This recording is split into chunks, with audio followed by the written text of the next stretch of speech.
Hey there, I'm Kat, and this is Brews and Reviews.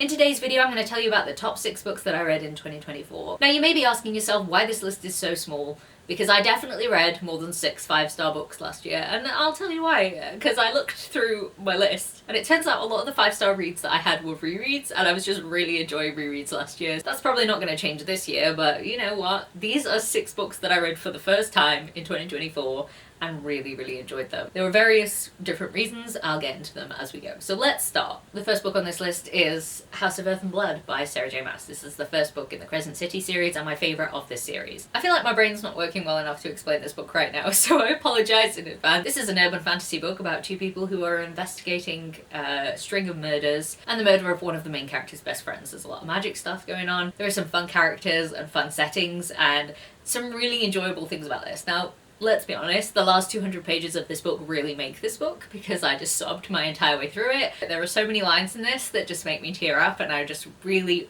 had a good time with this. This also kicked off a string of review/recap videos that I did last year, and I found that I got really into it, and I kind of enjoy doing those sort of videos, which is really new for me. So I kind of have to credit this book for that as well, which kind of adds to my enjoyment of it. But yeah, I really enjoyed this book. The sequels aren't as good, but this book specifically I really enjoyed. Now, the next 2 books are by the same author, and they're actually part of the same series. And those books are Entranced by the Basilisk and Hoarded by the Dragon by Lillian Lark. And these books are both in the Monstrous Matches series. Now, there's something about this series and the different dynamics of the relationships that Lillian Lark writes that just really work for me. Let's take this one at a time. So, Entranced by the Basilisk. One of the things I really love about this is it's a poly relationship where all of the characters fill the needs of one of the other characters, so they really work well together and they support each other in ways that they need to be supported. This one's about a woman who is just a normal human woman who opens the wrong book and gets turned into a kind of Medusa lady. And then these 2 snake guys try and help her out, and then they all end up helping each other out. But like, it was really fun, it was really cute, and I really liked how their relationship developed. Then Hoarded by the Dragon is about a woman who's a thief and she tries to steal from a dragon, and then she steals from him at the wrong time because he's in heat. Oh, shocker. She ends up getting pregnant. And yes, you heard me right. The pregnancy trope is actually in my top 6 books for the year. When did that happen? I hate that trope so much, but it made so much sense in this book, and it worked really well because it forced the 2 characters to be together and forced them to sort of overcome what was going on in their own heads. And I really liked how these characters developed over time and how they sort of came to understand each other. I don't know, Lillian Lark's writing just, I don't know, it really works for me, and I'd really recommend the entire Monstrous Matches series if you like monster romance, because they are really great. Now let's switch tack entirely and go for a non-fiction. So my next favourite book was 13 Lessons That Saved 13 Lives, The Thai Cave Rescue by John Valanthan. Now this book is about the Thai Cave Rescue and one of the British divers that was involved in retrieving the football team of children that got stuck in a Thai cave. And one of the reasons I love this book is because I am writing a book that involves cave diving and going into caves.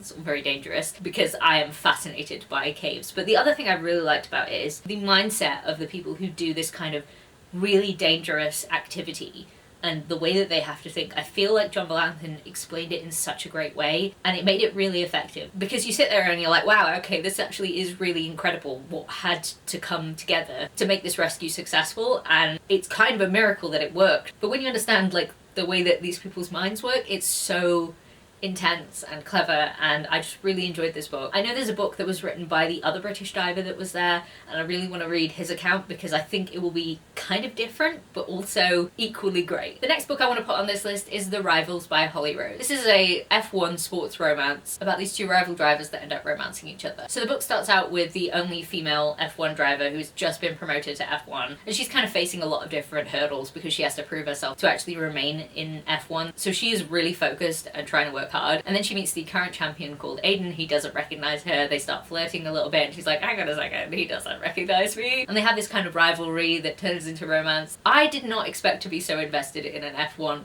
book because I don't like racing. I sit there and I'm like, oh, speedy cars go around track. But the way that this book was written was really good because it had like the rankings, and you're like, I need a specific outcome to happen in these rankings, and if it doesn't happen then I'm gonna kick off. And I really enjoyed that. So yeah, another 5 out of 5 stars. And the last book on this list is Belladonna by Adeline Grace. This is kind of a historical fantasy-esque book about a woman who has grown up around death. Everyone around her dies. When she was a baby, everyone in the house died. For some mysterious reason, death turned up and couldn't take her, because she can't die. The main plot of this book follows Signa as she's shipped off to another distant family relation. And the house is kind of in a really bad state because the mother recently died and the daughter is looking like she's about to die, and there's this mystery around if Signa can stop that happening or not. And also, death is in this book. Sexy death.